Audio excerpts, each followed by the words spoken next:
For most of modern history, inequality was treated like bad weather, unpleasant, sometimes dangerous, but ultimately natural. Something markets would smooth out. Something economic growth would fix. Something not worth obsessing over as long as the overall economy kept expanding. Then one economist did something deceptively simple. He stopped looking at decades and started looking at centuries.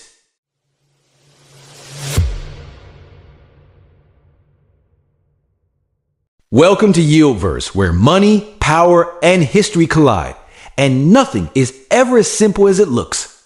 This is the story of Thomas Piketty and how his research quietly dismantled one of the most comfortable assumptions in modern economics, that capitalism naturally spreads wealth over time. This is not about left versus right.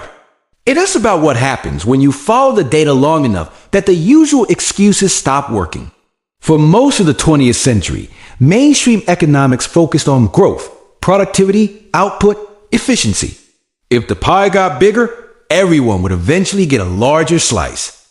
Inequality, if it appeared, was seen as temporary, a phase of development, a side effect of progress.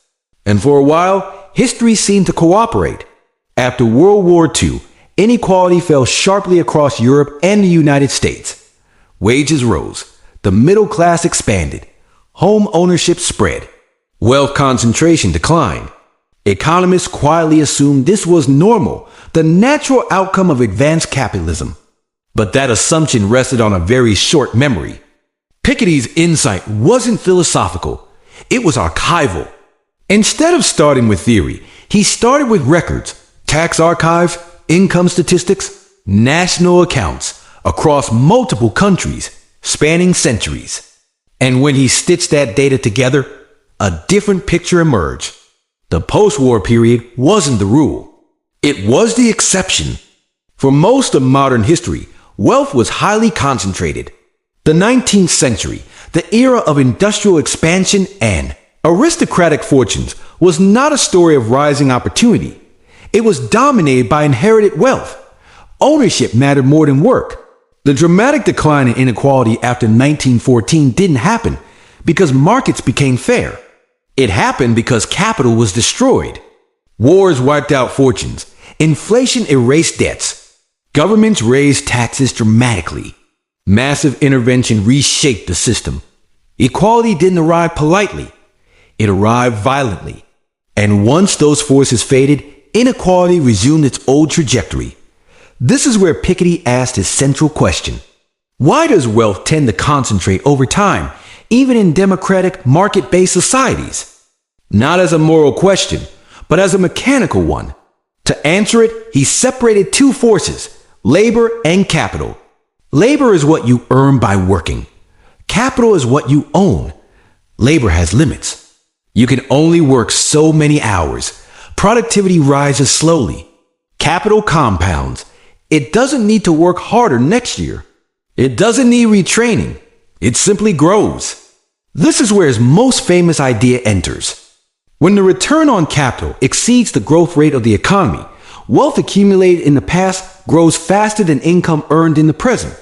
It sounds technical, but it's simple. If you own assets, your wealth tends to grow faster than the economy. If you don't, you're trying to catch something that's accelerating away from you. This isn't conspiracy. It's arithmetic. And over long enough time, arithmetic wins. When Capital in the 21st Century was published in 2013, it landed like a quiet earthquake because it challenged a comforting story. That inequality is mainly about effort and merit. That markets naturally reward contribution. Piketty didn't argue that markets don't create wealth. He showed they are exceptionally good at preserving and amplifying existing wealth, especially in low-growth environments. When growth is high, wages can rise alongside capital. When growth slows, capital keeps compounding. Labor falls behind. This explains modern realities. Rising housing prices benefit owners, not renters. Stock market booms reward those already invested. Inheritance becomes more decisive than income. Financial freedom depends more on asset exposure than career progression. In a low-growth world, capital doesn't need many opportunities. It just needs time. What made his work powerful wasn't ideology. It was perspective. Zoom out far enough, and inequality stops looking like individual failure. It starts looking structural. History shows long periods of equality are rare. The forces that reduce inequality are not gentle market adjustments. They are shocks. Wars, inflation, taxation, political rupture. Inequality didn't fall because capitalism matured. It fell because capital was hit hard. Piketty didn't offer simple solutions. He offered a diagnostic, a long-term x-ray of how wealth behaves when it accumulates. He shifted the question from, why does inequality exist? To how does inequality reproduce itself?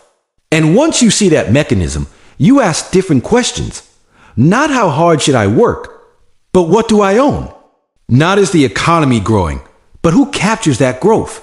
Capital has habits. Its strongest habit is accumulation. Left uninterrupted, wealth gathers where it already exists.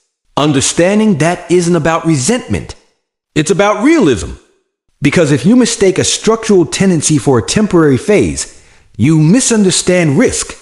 And misunderstanding risk is the most expensive mistake of all. If this gave you a new perspective, subscribe to YieldVerse.